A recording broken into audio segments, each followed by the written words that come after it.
हाय, सोनिया किचनमध्ये तुमचं सर्वांचं स्वागत आहे. आज आपण भरलेलं सुक्कं वांगं करणार आहोत. मी सगळ्या वांग्यांचे प्रकार तुम्हाला दाखवलेलेच आहेत.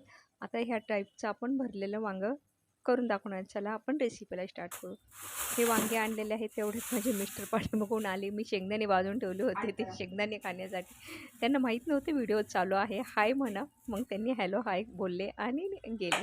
चला आपण स्टार्ट करू. शेंगदाणे, खोबरं, लसूण, अद्रक हे एवढ्याच गोष्टी घ्यायच्या आहेत आणि थोडेसे तीळ घ्यायचे आहेत. हे सगळे जिन्नस आपल्याला तव्यावर भाजून घ्यायचे आहेत. मस्तपैकी लालसर होईस्तोवर भाजून घ्यायचे खोबरं, शेंगदाणे आणि अद्रक, लसूण. आता अद्रक लसूण मी एकत्रच टाकणार आहे वाटणाला, कारण की आपल्याला हे ओबड-दोबड भाजायचं आहे.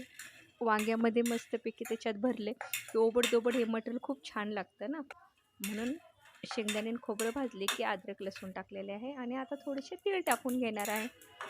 तीळ शेवटीला टाकले का म्हणजे जळले नाही पाहिजे ना, त्याकरता. आता हे सगळं मटेरियल आपण काढून घेऊ आणि मिक्सरला वाटून घेऊ. आणि मिक्सरला वाटताना थोडीशी आपण त्याच्यामध्ये कोथिंबीर टाकू आणि मीठ टाकू, अशा टाईपचं.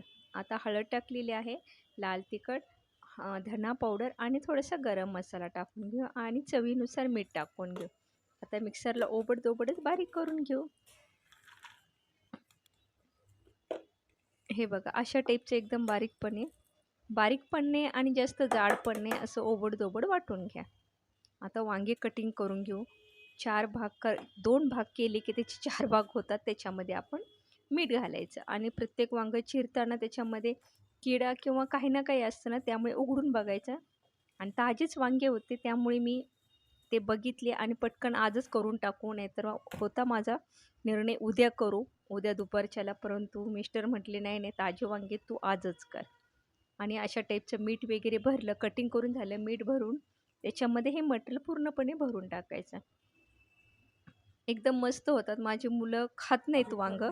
मुलगी खात नाही, मुलगा खातो, पण मुलगी अजिबात खात नाही. परंतु मसाल्याचं वांगं म्हटलं की ती खाती. व्हिडिओ आवडल्यास लाईक करा, शेअर करा आणि व्हिडिओवर नवीन असाल तर सबस्क्राईब करा.